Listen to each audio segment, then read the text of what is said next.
Hello, everybody. This is J.A. Dava, and welcome to Challenging Your Status Quo. It's the podcast series where we talk about succeeding in your business and the other well-beings that make life's successes a little bit more balanced and complete. Now, in this podcast, we will discuss your vocational journey while challenging these four other important well-beings in your life: your spiritual, your relational, your physical, and finally, your philanthropical well being. Challenging what you do with what you have been blessed with is what that whole idea of philanthropical well being is.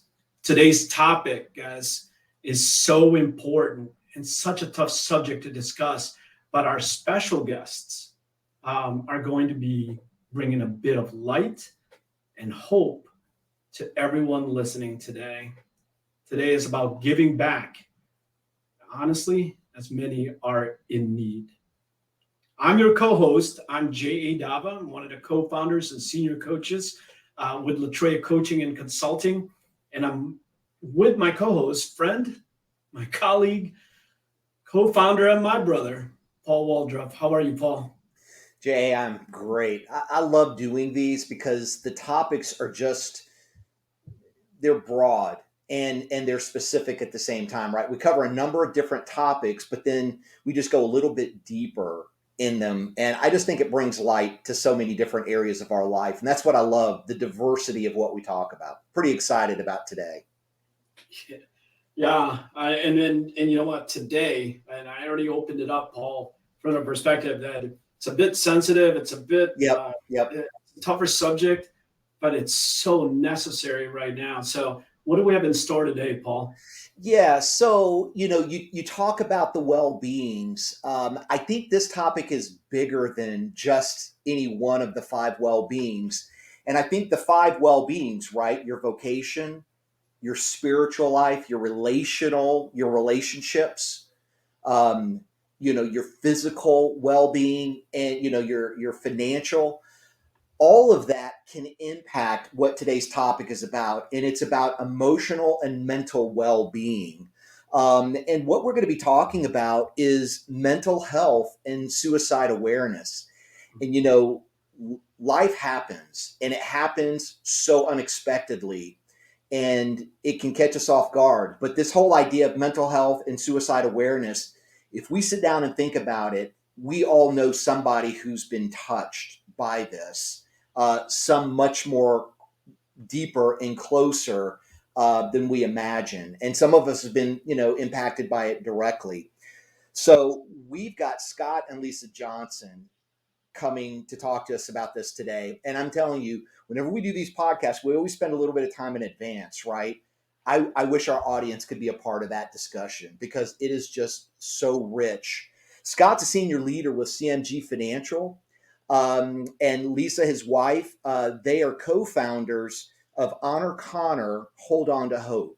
Their mission and their goal is to provide education and support to those affected by suicide and to provide opportunities to go deeper in conversations and to just eliminate the stigma around mental health, and what can happen and ultimately just lead to less suicide. This is such an important topic, but it is an emotional topic. It's a difficult topic, but I think there's a lot that our audience is going to glean from today. Oh, I cannot wait. Very specifically, it is so timely because it is Yep. Suicide Prevention Month, right? And Right. so I absolutely believe that this is probably the most important topic to be talking about this month. So I want to be able to welcome Scott and Lisa. Welcome to our podcast here at Challenging Your Status Quo. First and foremost, thank you. Thank you for what you do. Thank you for being a part of our show and for just touching everybody that's going to be listening to this show. You're about to make a huge difference. And we welcome you to the show. Thank you. Thank you. Thank you. It's good to be here. Thank you for inviting us. And yes, as you mentioned, September is Suicide Prevention Awareness Month. And we at Honor Connor are sending the message to everyone that we want you to be you because you matter. Be you, you matter. Um, we want people to know that they matter. They matter to God. They matter to their friends. They matter to their family. They matter to their communities, to their coworkers, and we know that in this world, we can start having thoughts that can bring us to a place where we feel like we don't matter and that the world would be better off without us. And those are not really correct messages that your brain is sending you. Those are false messages. And we want to encourage people to not listen to those messages, but instead to focus on the importance of being here and staying here and what your purpose is in this world and that you have so much to contribute. And so that's why we're trying to send this message about being you, you matter. We know that in the United States, there are 132 suicides per day.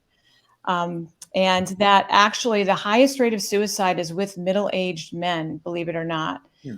And there's more suicide attempts with women, but more men actually complete suicide. And the second leading cause of death for teens in the United States is also suicide. And that number is going up because we have a rising number of girls who are taking their lives. And so we're trying to address that as well. But the other thing people might not realize is that for every one person that dies from suicide, there are up to 100 people that are negatively impacted by that loss. That's over 13,000 people affected by suicide each day in our country. And that's almost 5 million people per year. That's a lot of people affected. In fact, CDC says this: suicide and suicide attempts affect the health and well-being of friends, loved ones, coworkers, and the community. When people die by suicide, their surviving family and friends may experience shock, anger, guilt, symptoms of depression or anxiety, and they also can experience thoughts of suicide. And that's why we do what we do at Honor Connor, because we know firsthand what it's like to experience the loss of someone that you love. We lost our son Connor to suicide after the day after his 25th birthday in 2016. And we experienced many of those things we just talked about. There was shock. We knew he was suffering with some mental health issues. He was using substances to deal with those. And he had cancer. He had a lot of things going on, but he was in a place of getting help and treatment. And so this was a complete shock to us. Our lives were never the same. And so we didn't know where to turn. We didn't know anybody personally who had lost someone to suicide. We were feeling like we were just alone and isolated. And our friends who in family, of course, tried to comfort us, but they didn't really know exactly how we felt. And there was a gap there. So we recognized that gap of support for those who've lost someone to suicide. And so that's why one of the reasons that we created Honor Connor, and specifically our education program called Hold On to Hope. Hold On to Hope is a program where we're really trying to provide education and support to those who have lost someone to suicide. Just a little bit more about our lives and losing Connor. I mean, Connor was a middle child. We had 3 kids, and he was full of life and spirit and very active. And but he got bogged down after he went through his teens and his early adulthood. It became extremely challenging for him. And I know for families who have someone experiencing any kind of mental health crisis, it affects your whole family. And it did affect our whole family. And we reached out to resources and places that we thought could help us in our journey with him and his struggles. And we feel like we did the best we could for Connor. But when you lose someone to suicide, you feel like there's more you could have done. You're always feeling like, what did I say? What did I do? What could I have done better? And those kind of thoughts can just circle around and really bring you down instead of encouraging you. And so we're trying to help people understand the reality of living a life after you've lost someone to suicide. What can that look like? There is light, there is hope. It's not always going to be as bad as it feels in the beginning. It's going to have times where you are going to experience it like it just happened, but it doesn't take up all the space in your life. And so we're trying to encourage people to get the help and the resources that they need through our Hold On to Hope program. It's a community of people that have also experienced this type of loss, and it's medically backed. And we've been doing this for about a year now. We've learned a lot, and we've people on our webinars. We do a webinar the first Thursday of every month. It's open to everyone and it's free. And we often have people who've just very recently lost someone and they're just in shock. But we also have people that are farther down the road and looking for ways that they can survive this horrible journey that they never asked to be on. Yeah. And that's what we're trying to do, is to provide them with some of the teaching and education and support that is so desperately needed by this community of people. One of the things we talk about that can really affect the stigmas surrounding suicide is our language, right? The way we talk about suicide. You'll never hear me say the phrase committed suicide, which is very popular in our culture. And I think when you're talking about someone who's died by suicide, you often hear, well, they committed suicide. But what we know about that term, committed suicide, is that it holds a lot of negativity in it, because when we talk about committing things, we talk many times about like committing murder, committing adultery, committing a sin. It's very negative and it's punitive, right? It's usually associated with some criminal activity or very, immoral behavior. And what we are trying to ask people to do is to change the way you speak about it. So if you think about the way people, you talk about cancer, for instance, you wouldn't say somebody committed cancer. You would say they died from cancer. And so dying from suicide is a way to encourage empathy for those who have died and for those who are left behind. And it helps us to have more real conversations without people feeling like, you're speaking so negatively about my loved one. And so that's part of the things that we try to explain is, just watch the way we speak about it. And that can go a long way in helping us change our viewpoint. And having empathy for the one who has died by suicide is extremely important. We remember Connor in the way he lived, not the way he died. And we focus on those positive memories, and we encourage others to do the same, thinking of ways you can remember your loved one, because they meant something to you, to this world. There's good that they have done, and we want to honor that. I really am. First of all, I'm flabbergasted by the numbers that you just shared. Right? I mean, when there's 13,200 people that can be affected by suicide every single day, that's overwhelming, right? Mm-hmm. And part of, I think, what you were just saying is really the sensitivity around what to say and what not to say in situations like this. Because I mean, it would be, like you brought up cancer. Many times, people don't know what to say to somebody who's just had cancer. Well, it's in the same way. Somebody who has just experienced suicide, they don't know what to say. There's no ill will there at all, but just it's a lack of it. And so I love the fact that Hold On to Hope would allow people to do that. And Lisa, I do have the website up, and looking at that. And so if there's anything there at all that you believe they can go to, especially if they're dealing with this right now, and they're hearing about it, and this is a page that they can go to. It is in honor of your son, but it is full of information and full of resources in that page. Yeah. So the screen that you're showing right now is actually it explains a little bit about our Hold On to Hope program, and it actually allows you to sign up for the program. When people sign up for the program and they're a part of it, it's an hour and a half. It's 90 minutes. It's not long. It's at 7 o'clock the first Thursday of every month. And following, it's interactive too. I just want to make sure people know this isn't just like me lecturing for 90 minutes. It's really trying to get people's feedback, and we do some journaling exercises, and we really try to bring up some of the things that people are struggling with and deal with those on the call. But afterwards, we also send out an email that has all kinds of resources, and those resources are on our website.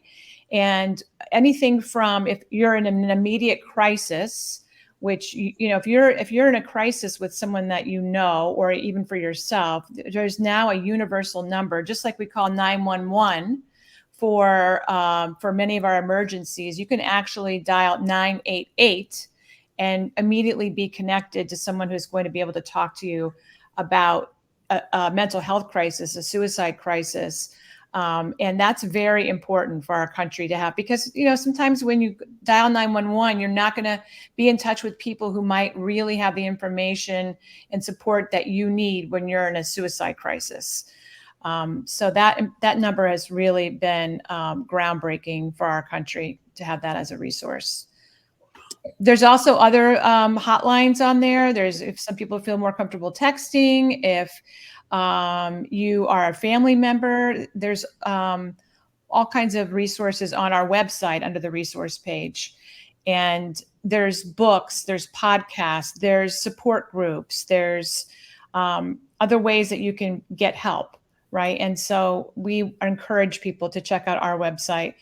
So right now you're on the 988 website, but if you go back to the Honor Connor website and go to scroll up to the top, and you'll see a tab for resources. Okay, hold on a sec. Yeah. Yeah, good. You can just go to Get Help, right? Go to Get Help. Mm-hmm. There you go. There's a lot there Mm-hmm. to be had. Now, I'm also seeing, so I know that on an individual basis, it's important, but I know that when we were discussing this a little bit, Lisa and Scott, we were talking about how it's available for corporations, it's available for churches. Can you just share that a little bit? Because I can tell you right now, in the industry called mortgage, it's a really hard topic right now. So. Yeah, the webinar that we offer, like I said, is free for the general public, but we also offer it to smaller groups of people. So to corporations, if they want it to be part of their mental health education, which many corporations have today, this is an option to be able to support your employees, and for them to learn better how to support somebody, even if they haven't personally experienced this. Like you said at the beginning, we all know somebody, right? So how can we be better friends, family members, community, and coworkers, bosses? All those things are important, because like you said, we don't know what to say. So being a part of this webinar can help you find things that you don't want to say and things that you do want to say, and ways that you can support a person who's going through this kind of crisis. We also offer it to smaller groups. Like, for instance, we had a group of women that had lost a mutual friend. They had been friends since college. They got together all the time, and they were grieving as a group of friends. So we did the seminar just for them, and they had a common loss, their friend. So it was good for us to have those conversations. How can they, as friends, support her husband, her kids, her family, right, and themselves in this journey? What's that journey going to look like for them? So we offer that for anybody who has a group of people that they feel would benefit from doing this together. We'll schedule a time that works out for them. That's fantastic. It had to been, there's people listening right now that are going to be wondering, it might be so fresh, right? That even if they do know that there are resources there. Um, Scott, I can't even imagine. I'm a father of two, and I can't even imagine what would be your, I don't know, your word of advice to somebody that might be listening to this right now that is affected by it, maybe freshly affected by it. What are some of the things that you even went through that you would encourage someone, man, don't be alone? What would you say to somebody like that right now, Scott? Well, yeah, I think Lisa brought it up earlier. There definitely, we did not have resources available to us. And that's one of the reasons why we started Honor Connor, to honor him, because he always wanted to help people. That was one of his goals, that people that dealt with mental health issues, substance abuse issues. So we felt that it was something we needed to do. And I think it's important that if people are experiencing it right now, to understand that there is hope, that they can find joy in their life again. It's not going to happen overnight. I talk about grief and I say grief never ends. It just changes shape, right? So, it part of our Hold On to Hope program, Lisa talks a lot about the ball in the box, meaning we're a box and inside us is this giant ball. And this ball has a lot of spikes on it, right? And when someone dies by suicide, that ball fills that box. Die anyway, right? A family member, but we're talking specifically about suicide. That ball fills every corner of that box, right? Mhm. So it just takes up all the space, right? The guilt you feel as a parent or as a friend or as a sibling, the sadness that you feel over losing someone, the anger, why did they do this? All these things fill up this box. And as time, that ball gets smaller, right? As over time, that ball gets smaller. It's always there, it's in your box, but it gets smaller. And then some days it gets big again. Maybe it's a birthday, maybe it's a holiday, but then it goes back and gets small again. And the other things in your life can fill that box. The other things that are important in your life, that you have, the love in your life, the family members, the other children, your friends, your job, all those things, that box, the ball is smaller dealing with the grief, and those other things fill up the box. So I want people to know that yes, today you're devastated, you're heartbroken, your heart's always going to be broken, but you can move forward in your life, find joy, find happiness, and be able to move, on.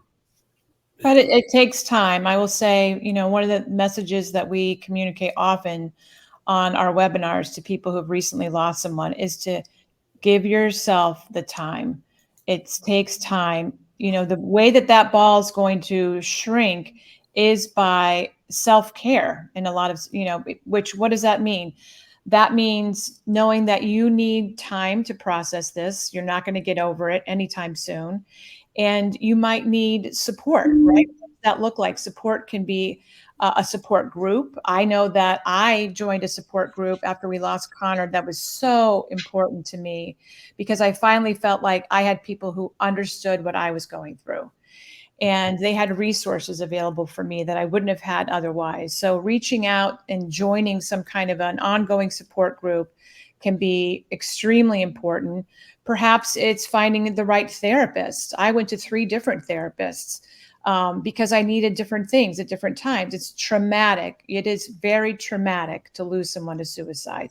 So working with a therapist who understands that trauma and can help you through it and use different modalities that are going to be right for you is extremely important.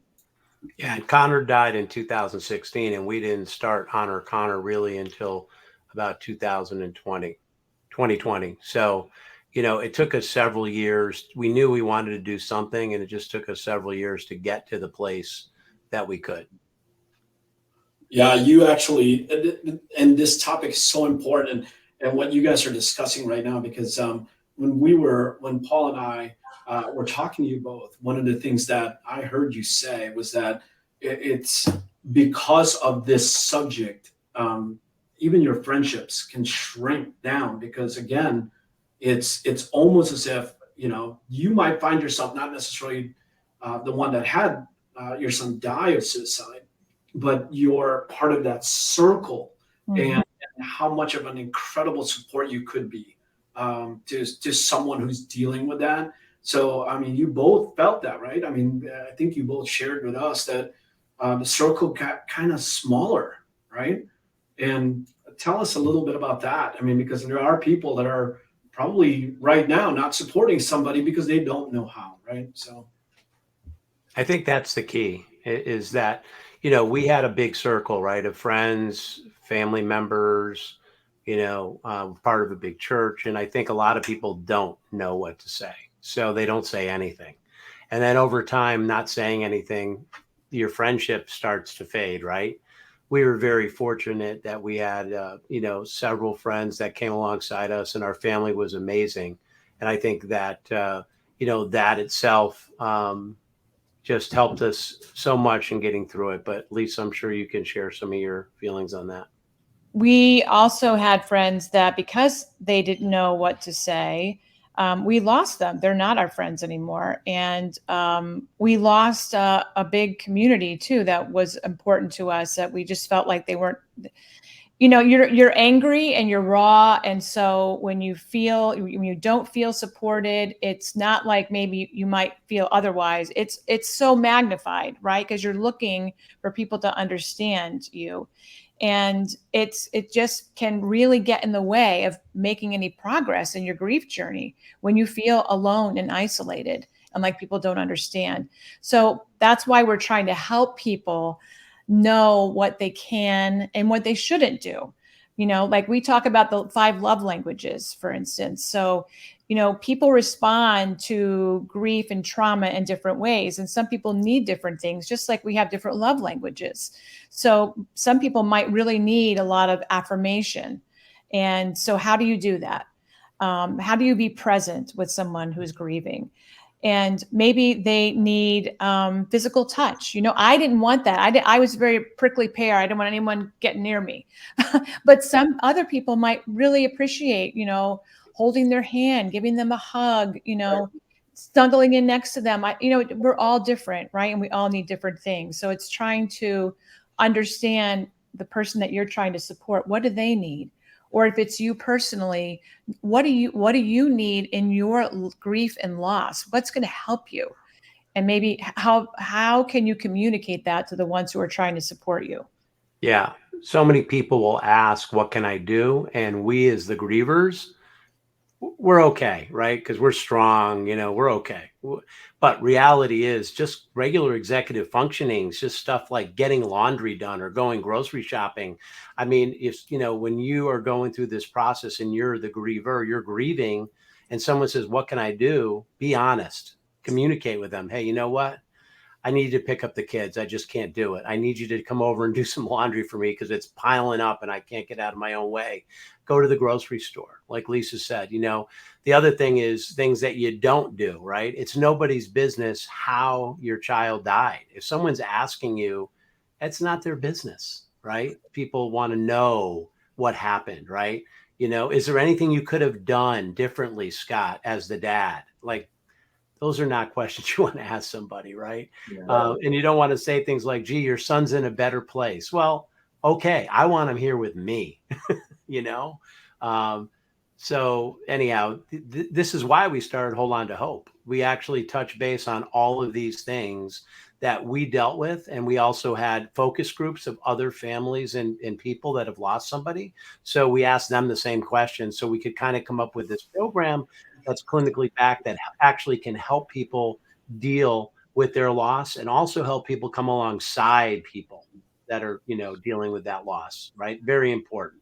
So just yes. mentioned, we offer it corporately. We'll offer it to, church groups or, any spiritual organization, right, where people connect. It doesn't have to be specifically a church, it could be a synagogue, anything, right? But and community groups, schools, there's a lot of teenagers, unfortunately, this is impacting. So, we can tailor the program to specific groups. Mm-hmm. So Scott, I'd like to ask a question. You mentioned churches and spiritual groups. So, for our believer community, sometimes you can be like well-meaning, but you can really do a lot of damage. You can quote a Bible verse or I'll pray for you. What's kind of like when you're offering spiritual comfort, what's kind of a couple of do's and a couple of don'ts, right? Because sometimes you want to say a prayer for somebody and you might leave that in their voicemail if they don't answer your call. But if they're in a raw spot, that could really not land well. Kind of help unpack that just a little bit. You want to talk about that, hon? We do address this because I can tell you from my own personal experience, I was very angry with God. Yeah. I had been praying for Connor for such a long time, and I felt like he abandoned me and that God abandoned me. And I had friends that wanted to come over and pray and read scripture, and it just made me see red. I felt like when I went to church and saw people singing, I felt like they're all lying. They don't really mean this. I mean, I was just in a really bad place, and it happens a lot, especially for believers, because you're trusting in the promises of God, and you feel like one of those promises is that they're going to take care of your loved one, whoever that is. And um, I mean, we had a small group in our home praying the night Connor died. So I had a lot of anger about that. But here's the thing: God, in His graciousness and His mercy, reached back to me. I'll tell you this short story. We were staying with my parents in Florida, and my mom wanted me to join her Bible study group, which I reluctantly did.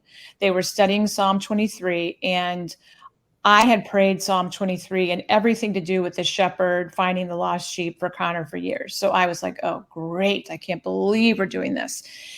And I went ahead and started it. And you know, as many Bible studies have, there's like homework that you do during the week, right? So the first day, we were looking at the first verse of Psalm 23, the Lord is my shepherd, I shall not want. And the question was, what do you want from God? And I was like, okay, all right, I'm going to answer this like in a very snotty way. I was saying this to myself. Okay, God, I need to know that Connor's in heaven. I don't think you're going to be able to answer this, but I'm just going to put it out there. That's kind of how I asked the question. Literally a couple of hours later, I received a photo from our pastor at the time saying, we just were going through these photos. And I don't know if you have this picture. It was a picture of Connor being baptized. Yeah. Wow. And I fell to the floor crying Yeah. because I felt like, God, I am nobody that you would reach out to me like this, to show me this, to remind me. And it was a very much of a turning point moment. Not like I just suddenly was all good with God, but it was the beginning of that process, because God is kind, God is merciful, and He will reach you where you need to be reached. And it did start me back on a journey towards, God never left me, but I kind of left Him, right? So it was my journey back towards that relationship that I'd had once before. Yeah, and that was very powerful, because I think we both started crying together when Lisa told me about that, and I was just blown away. But I think, Paul, your question is, in the spiritual community, there is a challenge, because a lot of people will say things about your son not being in heaven or daughter not being in heaven because they committed suicide, Yeah. which we don't talk about. We don't use that term, right? Died by suicide, but they would say that, and that's not correct biblically or anything like that. And we know that Connor was a believer and accepted Jesus as his Lord and Savior, so we knew Connor was in heaven. But you have those doubts, right? Because people put those doubts in your head and those stigmas. So, but we knew that, and we feel that hope's out there, and it's just powerful how God can work, and He's definitely helped Lisa and I through this process of starting Honor Connor. We have to talk about Connor every day. Yeah. Right. And that's hard in a lot of ways, but we know we can see God working in Honor Connor, in Hold On to Hope, and we can see that happening. And absolutely, I want Connor back with me. I would not want that to change, but there is blessings from that tragedy that happened with Honor Connor, Hold On to Hope. So one other question, and thank you for unpacking that. That was extremely powerful. Um, so somebody who has walked in your shoes, right? Someone who has lost somebody immediately, is there a lot of power in that person being present right when something happens? I mean, you don't have to say a lot, but they know that you know what they're going through.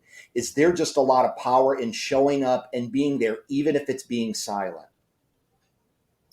Yeah, being present is extremely important. Not There's nothing you're going to say or do that's going to fix them or take away their grief. There's nothing.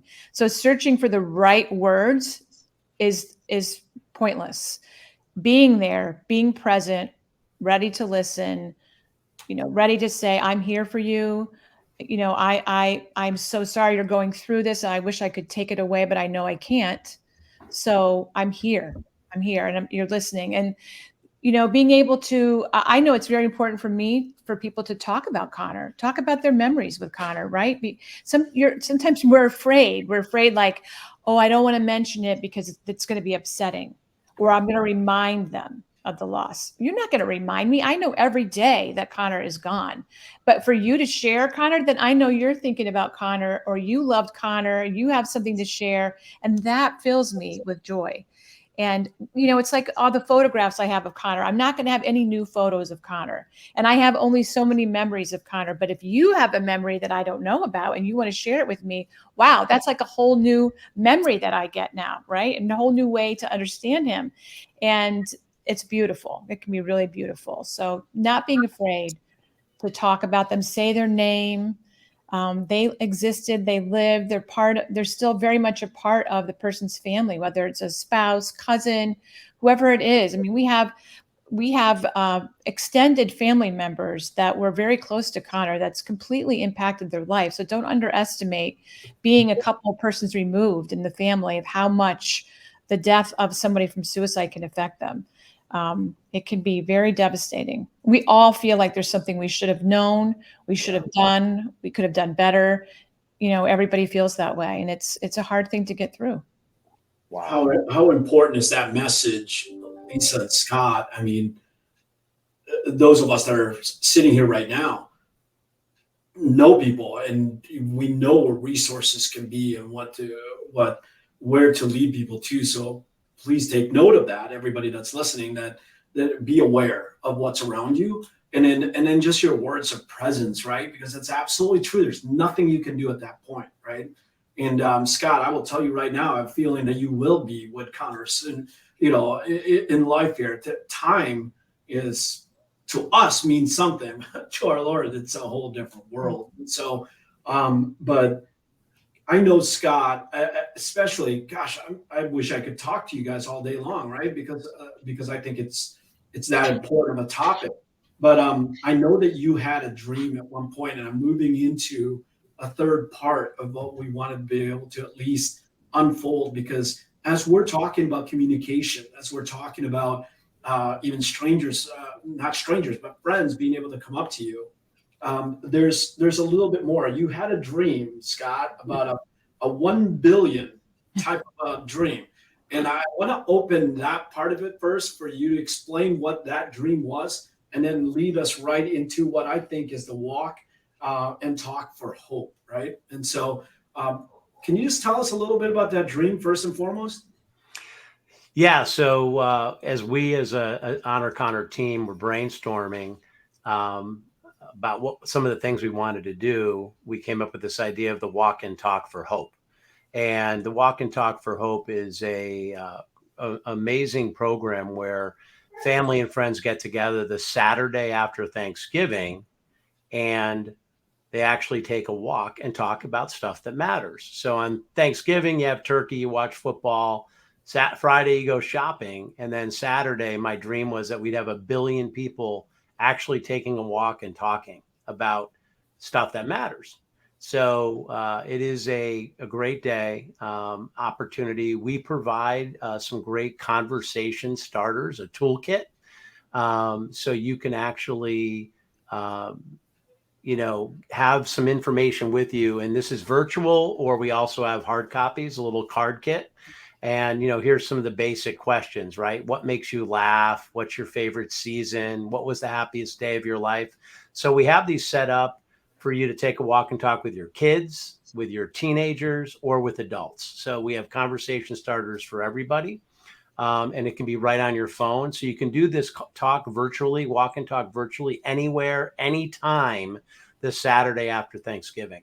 So, that dream of 1 billion people, it could be around the world, taking a walk and talking about stuff that matters, I think is very, very powerful. We are moving into year 3 of the walk and talk. And I can tell you that last year, Lisa and I met several people that came up to us, and one was working in the mental health field. One had lost a brother to suicide. One lost a nephew to suicide, and having those conversations, but taking a walk with your kids.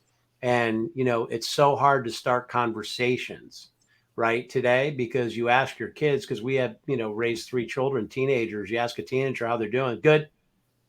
That's it. Good. And then when you start going deeper, it's hard to get there. So having the opportunity to have the tools and the resources to have some of these conversations helps get those conversations started. And I think everyone appreciates that, because it's showing you care. It's a listen zone. You can listen, but there's no judgment. There's no punitive, if your teenager or your child tells you they did something wrong, you're not there to judge them. You're there to listen and then understand and talk about it. Right. So I think it's powerful. And that is the Saturday after Thanksgiving. Again, it's free. You can do it anywhere. We are getting more organized this year and trying to run some of these walk and talk for hopes in different regions or markets or cities or towns. So if anyone's interested in doing that, they can reach out to us on the website, and we can get them the resources. So if they want to take a walk and talk in Columbus, Ohio, and get 150 people together, they can do that. Right.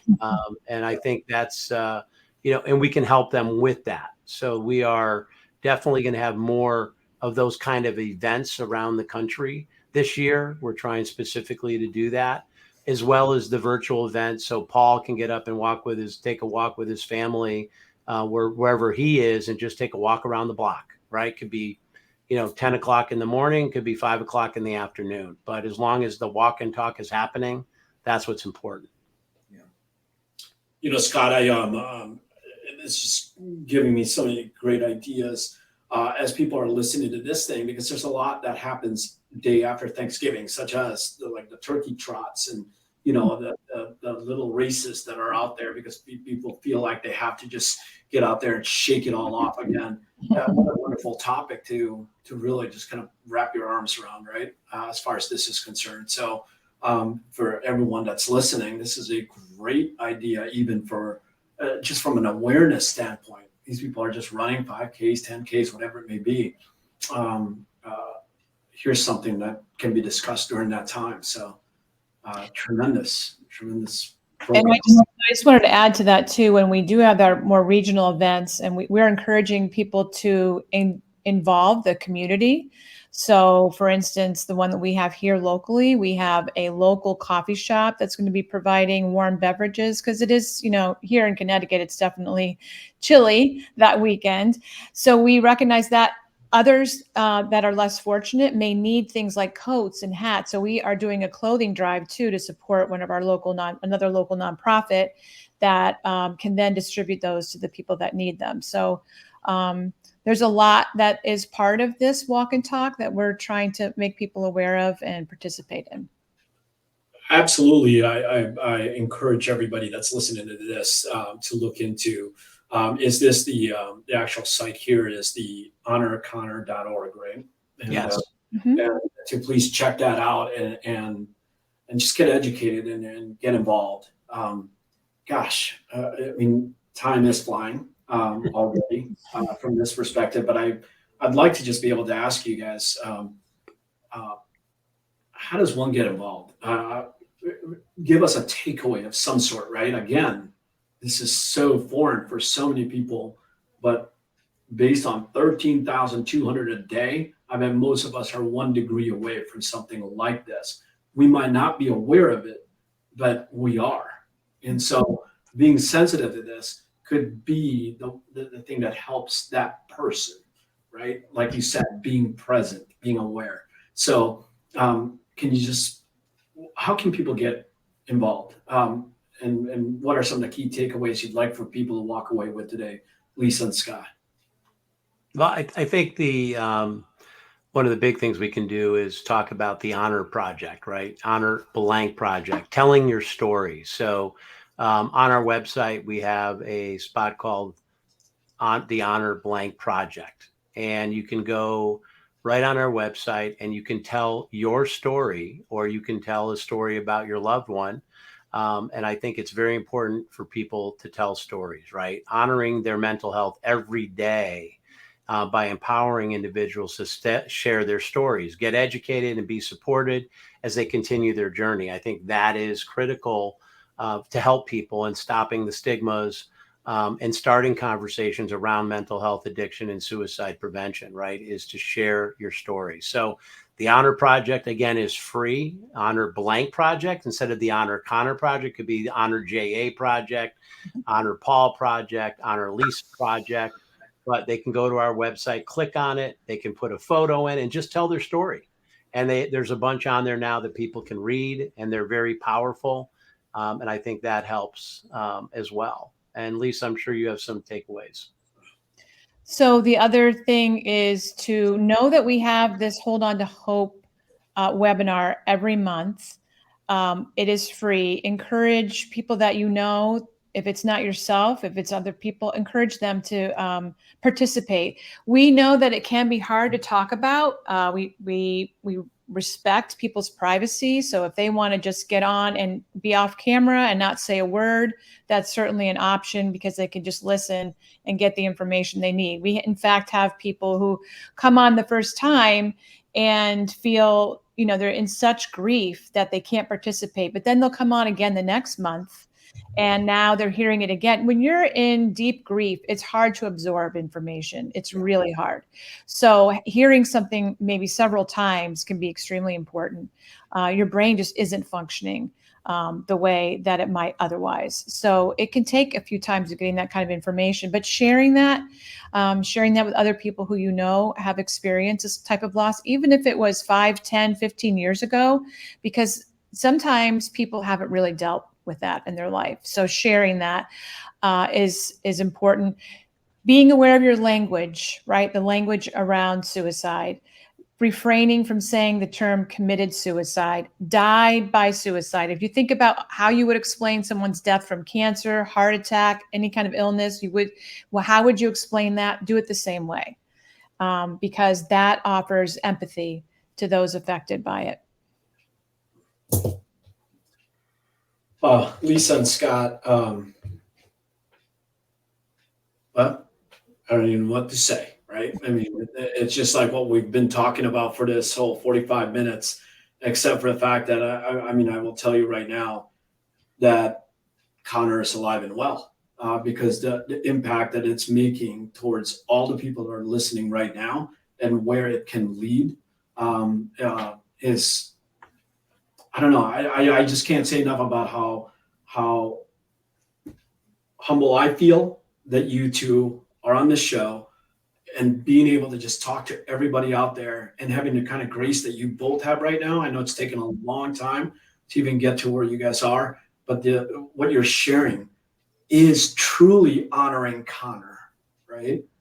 In his life and after, and his place in heaven. And that's where I can, I'm a believer, and I absolutely believe that, that dream of yours, Scott, that he's someday going to be, you want him right there with you. Yeah, that will happen. So I'm just so encouraged. I just want to thank you guys for blessing us today tremendously. And I have to leave it at that, because I mean, your baptism portion, the baptismal photo, that's the mic drop thing. That's where God goes to work. right? Yeah. Thank you for having us. Yeah, thank you. Thank you both. Yeah. Yeah. Thank you. Paul, any parting words for Scott and Lisa? I, like you, am just amazed at the humility, the graciousness, the courage, and the strength that Scott and Lisa have. It never goes away. You're always carrying it, but the way you do it with such dignity and encouragement, there is strength within strength with you two. And there's no doubt you're going to affect many, many people that listen to this podcast. Thank you so much for just being so open and transparent with your story and changing lives. That's at the bottom line. You're changing lives. Yes. Thank you. Thank you, Lisa. Thank you, Scott. You're welcome. Thank you. Whew. Yeah. Wow. I don't know, JA. That was it was intense. It was powerful. It got me thinking just about a lot of things. Just to, I don't know, growing my own capacity to help and bring comfort, and to be a positive presence. Wow. Yeah. This was great. I couldn't even imagine, but I can imagine it through them. And I loved your question, by the way, Paul, and asking that question, because I truly believe, yes, everyone deals with spirituality in so many different ways. Right. And this podcast is usually dedicated towards the vocational side of things. But guys, I absolutely 100% believe not on the spiritual sense of it, but the philanthropical side of it. Let me just use that word. Paul uses financial words to that because it's your, it's your, what you're doing with the blessings you've been given. And sometimes those blessings don't look as light as they are. They're dark sometimes, but you can absolutely take that and honor someone like a Connor, who are, a lot of people find it to be extremely dark. There's an incredible movement that's going on that will help and save lives, right? At the same time. And so, I mean, I don't know. Will this help vocationally? I hope so, because that's, it's so many people are so focused on vocational success, financial success. There's so much more to it than that. So much more to it than that. And so, what a powerful morning. I'm going to move on with my day, and I'm sure you will as well. Yeah. I've just touched and been blessed by both Lisa and Scott. So, Yeah. well, thank you. And to everybody else that's out there listening to this right now, thanks for being a part of this show today. I hope that you're able to take this light and take it on to the rest of the world. So Right. I always say, be blessed and go be a blessing. Take care, everybody. Bye. Bye.